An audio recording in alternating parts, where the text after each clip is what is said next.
Hello everyone and welcome back to another episode of the Athlete Podcast brought to you by Sports for Champions. We are delighted to say today that we are joined by David Morgan Harrison. How you doing, David? I'm good, thank you for having me. Cool. Thanks for coming in. I mean, obviously really exciting to get your young sprinter into our ranks as well. So we spoke a little bit before we started about obviously your career and things. And it's quite interesting in terms of how you started and sort of that early years of development where it wasn't like what you see for quite a few elite athletes, because you sort of by all intents and purposes you struggled a little bit. So talk to us a little bit about how you got into your sport and those early years. Yeah, so I think it's quite a common thing with sprinters. You see, like the fast in a sports day. That was similar to me. Like I started winning sports days and realised that I enjoyed running. So my brother actually got into athletics before me. So I sort of followed in his footsteps after a year of him doing it. I thought, yeah, I'll give this a go, because I thought I was fast at the time. And then getting into athletics, I realised that there's a lot of fast kids about. So I was young at the time. I got started when I was 8.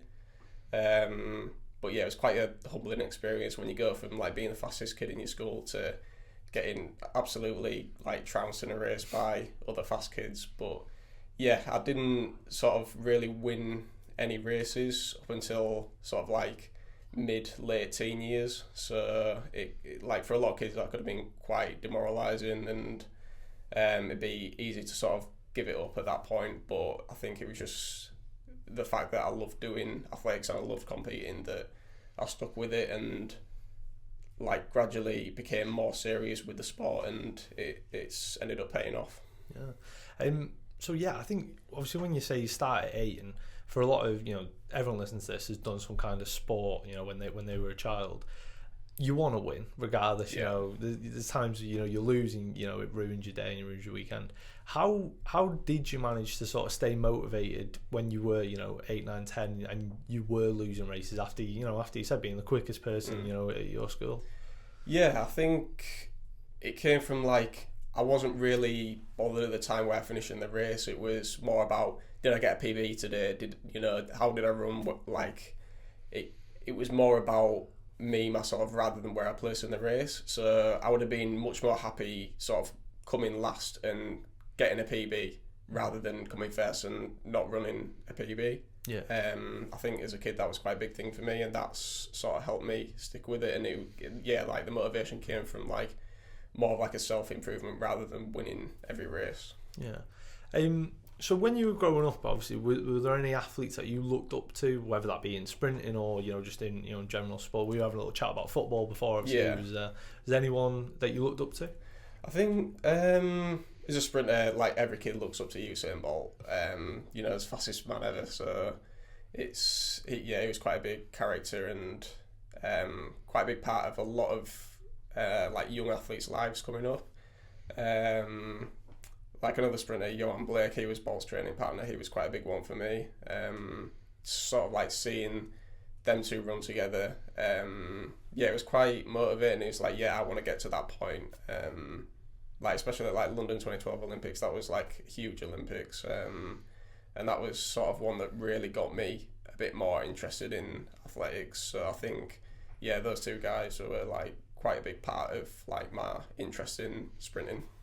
Yeah, so it's quite interesting because we've spoke to other athletes that are sort of similar age to yourself, talking about London 2012. Their big thing was legacy of the next generation of athletes.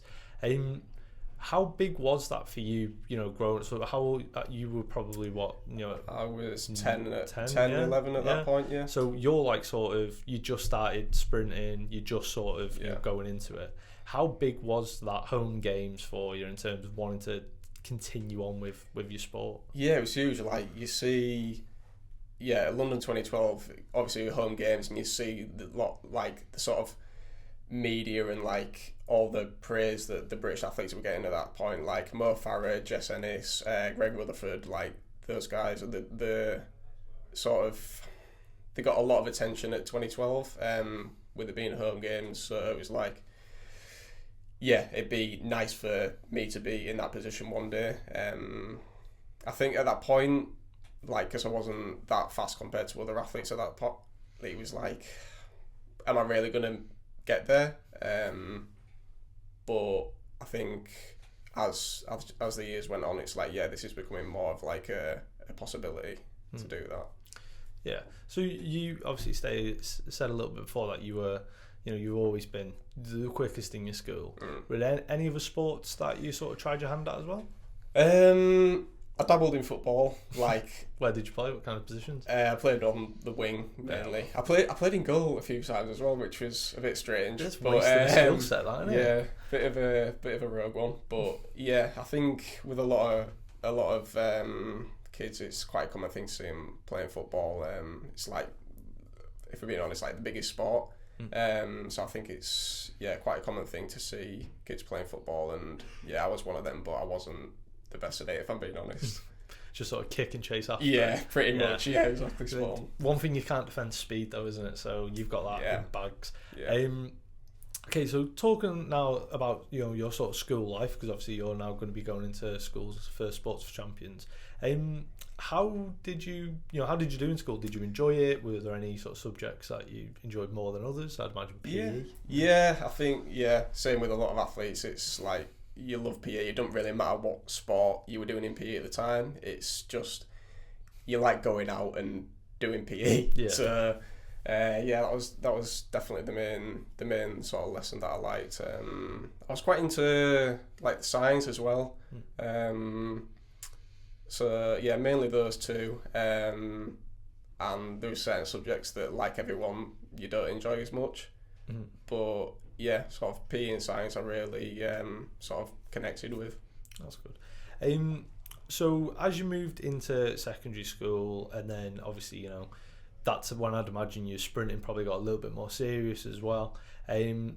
Was there ever that moment where it was sort of more difficult to sort of like combine your time with you need to give your school enough time, but you also need to you want to train and you want to compete weekends and things? Was that ever a struggle for you? I think it could have been at the point when I was in like secondary school and college. I wasn't training as much as I am now. So it was a little bit easier than what it would be if I was if the training was as heavy going as it is now. There's with a lot of sports, it's that balancing aspect of living your life, being involved in a sport, and your education. It's hard to balance those things. You don't want to put too much pressure on yourself, like going in one direction. But yeah, it's hard to balance, but you need to find the thing that works for you. Yeah, absolutely. Okay, so in terms of training, so I guess take us through, are you back in camp now, or you hit the off season now? I'm just in off season at the minute. Off season now, so take us through a normal week of when you're in full camp and you're getting prepared. What's a usual week look like for you? Yeah, so after this off season I'll start training again, and it's usually a Monday, Tuesday, Thursday, Friday, Saturday. A mix of track and gym. So I'll do 4 track sessions a week, and 3 gym sessions, along with another sort of small session in there, which is just like half an hour on the bike and some hurdle walkovers. It's just sort of some light mobility stuff. So yeah, it's like Monday's track session, Tuesday track and gym, rest Wednesday, Thursday track and gym, Friday is just that light session, and then Saturday's track and gym, and then Sunday have off, and then go back into a new week Monday. So it's quite intense, isn't it? So yeah, it's heavy going. So when it comes to sort of like the gym sessions, obviously, the track sessions, and I'd imagine is there much at this point that you can change in terms of like, you probably feel like your technique's pretty tight, pretty good. Is there much you're changing there, or is it just sort of staying in the rhythm of? I think there's always something to improve. There's, like, me and my coach have highlighted multiple things where we can, really improve quite a bit on certain things. So a lot of it is just technical. They're like the main bits we can improve at the minute. That's like something you can really see, like with the coach's eye, you can really spot those things that are missing. And then, yeah, in terms of like other parts you can improve on in the track, it is like the top speed you want to improve, and the speed endurance, like holding that. So that's what we're going to be working on over the winter and coming into the summer next year. Yeah. So how important is it? Obviously, I know a lot of people look at, you know, sprinting and other, you know, individual sports, and they probably don't think of coaching as much as you would for, you know, a team sport. How important is coaching for you in terms of, you know, your performances? Yeah, it's massively important. Like, I think coaches have a pretty unique ability of spotting something that athletes can't see in their own performance, and that's what their job is. So they are good at doing that. They can spot things in like stride patterns and stuff like that, based on their experience in coaching. But yeah, they need to like program you the right stuff to do in the track and not give you too much volume, not give you too much intensity straight away. Sort of build those things up, and yeah, programming the right gym exercises that are going to benefit you, and yeah, developing you technically as a sprinter. Yeah, absolutely. So in terms of now the off season, you know, I'd imagine you're probably taking a little bit of time to, you know, rest and relax. Yeah. What's the rest of this off season going to look like for you? Is it a lot of, you know, relaxing, or are you going to be back in the gym soon? Or no, it's like as soon as I hit off season, it's like track and gym just fully stop. I can, you know, sort of eat what I want in moderation. It's like the whole year is, well, 11 months of the year is really strict. So in my off season, yeah, I'll just sort of let my hair down essentially. And what's just your go-to sort of cheat meal? In the off season, I'm partial to a Domino's. I won't lie. Good show. Yeah, I spend 11 months of my year just sort of being really strict with it. So it's like I'm due something just to sort of relax and do what I want with the like few weeks I've got off. Yeah, I think it's important, isn't it? You know, definitely. Especially for, you know, you guys as like elite athletes. You know, you, like I said, you are so strict for you know, prolonged periods of time, that when you do get that sort of month or however long it is, you do need to sort of let yourself, you know, let it go a little bit. Yeah. Because otherwise, you know, you're not gonna. No one's gonna be able to stay motivated for 12 months a year. It's healthy. You need to do it. Otherwise, it's going to be unhealthy to stay in that sort of mindset 12 months of the year. Yeah. What's the usual sort of, you know, the other 11 months? What's the nutrition looking like for that period? It's a lot of protein, a lot of carbs, you know, veg, all that boring stuff. you know, you need the vitamins and minerals, you need the protein, you need the carbs, you need the fats. It's just sort of eating healthy and clean, essentially. Yeah, make sure you're refueling right after your sessions. Yeah, that sort of thing. Yeah. Yeah, absolutely. So if we talk about, you know, coming up to a competition now, how does it, you know, a competition look for you in terms of, you know, when do you get to the stadium, the track, you know, when are you arriving, what are you doing in the hours before? Yeah, usually if it's like at the minute I'm either doing abroad races or a championships at home. So if it's somewhere in the UK, like really if it's more than a couple hours away from me, I'll stay in a hotel. So it involves staying in a hotel, getting to the track maybe an hour before I need to warm up. Just fueling yourself right on the day, going through my normal process of warming up, going into the car and getting out onto the track and racing. So they're like the typical like domestic competitions. And with like the abroad ones, it's sometimes it can be hard depending on the flight times, but you can get to a competition really late. Sometimes I can get there early and then you have to stay over the night before, and then it's a very different process in abroad races, but you need that experience for when you're doing championships abroad. But yeah, it's just about collecting all that experience so that you can apply that in like higher, more major competitions. Yeah. Are you looking at the field that you're running against at all, or are you just focused on your performance? Just usually focus on myself. I think it can be, you can know who's doing it but not stress about it. Like the person who you're running next to in the lane next to you, you can't affect what they do. So you can stress about it. You can look up their best times or how you think you're going to do against them, but that's not going to change anything to how you run in your lane. So I think it's a lot more beneficial just to focus on yourself, like stick with your process, and do the best that you can do, because you can't affect anyone else around you. Yeah, exactly. I think one of the things that's interesting about sort of like individual sports and sprinting as well is, you could do a PB in a race and come last. Yeah, exactly. Yeah. So it's not many other sports, especially like team sports, I think, which are obviously more common, where you can do something better than you've ever done it before, and you could still finish last. It's quite interesting. It's also quite, obviously you've got to be sort of mentally strong as well to continue to go through. Yeah, definitely. Which you clearly were, especially even when you were younger.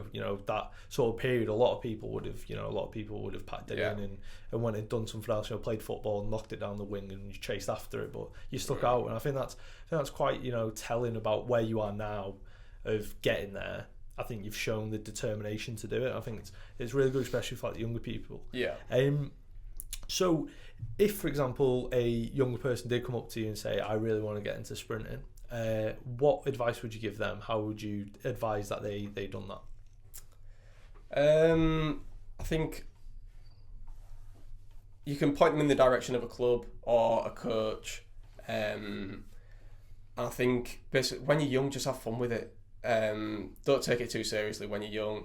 You don't have to stick to one sport. When you're young, you can just go and experience a load of sports. You don't have to specialise in one straight away. But yeah, I think the main thing is have fun with it, learn to enjoy it, and then if things gradually do become more serious, then you can start to take it more serious when you grow up and you have more of an idea of how you want to treat that sport. But yeah, I think as a kid, if you want to get involved in sprinting, just have fun with it. Find some other kids that want to get involved as well. You will find other people when you join a club anyway. But yeah, that's the main thing really. Just have fun with it and sort of learn to love the sport. Yeah, I think it's great advice, isn't it? If you're not enjoying something, then you're never going to stick it out. So now, on the flip side of that, we spoke a little bit before, and you have suffered with a couple of injuries, and you were saying that they're not, touch wood, thankfully they're not sort of your hamstrings and things like that. You've been a bit unfortunate. Sort of talk to us a little bit about the setbacks that you have to face when you are injured, because obviously you missed, was it the indoors, British indoors? In February. Yeah. So missing that's obviously, it's a big moment in your career, obviously, as you're building up. How did you feel in that moment? How was that for you? It was frustrating, but you need to realise that at that time, the injuries happened. You can't do anything about it now. If you have to miss a race, you have to miss a race. There's no point dwelling over it. But yeah, it can be frustrating. Every athlete has setbacks. It's part of being an athlete. Injuries are part of being an athlete. So everyone's got to deal with them at some point, and it's about how you deal with them and how you come back from it that's more important. Yeah. Because I think, like I said, injuries are so common, and I'd imagine you do a lot of work yourself to try and sort of mitigate any injuries that you are going to get. After you come back from that injury, how long was it until you felt you were 100% again and you were going?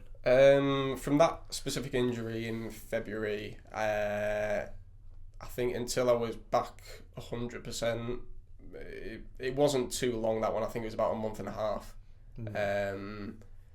Maybe a bit longer, but yeah, that's quite fortunate in the grand scheme of things. I've seen injuries where they've ruined a whole season, and there's plenty of athletes that have gone through that. So it can be quite difficult, especially in a big year like this year's been Olympic year. If you have a season-ending injury, then that can be quite a big thing if it's a major competition that year. Yeah. So I guess we'll talk a little bit about the Olympics. Obviously, there were a few weeks ago Paralympics, just finished as well. What I guess you're the expert in the sprinting. What did you make of it all? I thought it was good. I think the fact that the 100 meters was close brought a lot of eyes to it. I think it's been the closest Olympics in that 100 meters that there ever has been. There was like 0.12 separating first and last, which is nothing really. No. So yeah, I think it was good. I think there's certain characters in the sport that are bringing more eyes to athletics, which is what it needs at the minute. But yeah, Olympics is always good for sprinting and athletics in general, because Olympics is like seen as the biggest event and it gets a lot more eyes on the sport, which is what it needs at the minute. But yeah, I think all the events in athletics could do with that really at the minute. Not just the sprinting, because I think that is the biggest one in athletics. Yeah. Everyone's interested in who's the fastest man in the world, and I think the 100 meters of the Olympics is who owns that title really. I think it's quite interesting, isn't it, when you think of like sort of 2008, 2012, even 2016 a little bit as well, when we had Bolt and like saying Johan Blake and some of the Americans as well. It was like everyone knew, right, the 100 meter finals on this day, everyone's going to watch it. Whereas I feel like the last Olympics in Tokyo, it sort of was like it went a little bit under the radar. It was like there's no characters there. Whereas this one, I feel like there were a few characters, and I think that obviously, like I said, helps people pay more attention to it, which then obviously increase it, because people like Usain Bolt don't come around too often where they're so charismatic as well, but also probably the greatest sprinter ever as well. But I mean, you'd have to have a name like Usain Bolt, though, wouldn't you? Exactly. Okay, so a couple of questions just to finish up. Music that you listen to. Do you listen to music before races or? Sometimes. Usually sort of whilst I'm in the arena or like just before I start my warm-up. I don't really like listening to it during my warm-up, because I feel like when you're going through your drills and your practice runs, stuff like that, it can listen to music at that point. You can sort of ruin your rhythm. A lot of athletes do that, and it's finding the thing that works for you. But sometimes I listen to music when I'm sort of there, but not in my warm-up really. No? Who's your go-to? Who's your top of the playlist? Oof, there's a few. Listen to Kanye West quite a bit in competitions. Bit of Kendrick Lamar, Logic, stuff like that. Yeah, very chill sort of stuff. Okay, so penultimate question. Sporting, you got a favourite sporting quote or favourite little bit of advice you've received, or just anything that you sort of, if things are going hard for you, you're struggling, is there anything you sort of think back to and go, right, and try and get yourself through with that? Yeah, just consistency over everything. It's like the number one thing that's gonna help you get back on track or like progress yourself in your sport. Just having consistency is going to benefit you so much more than a lot of things will.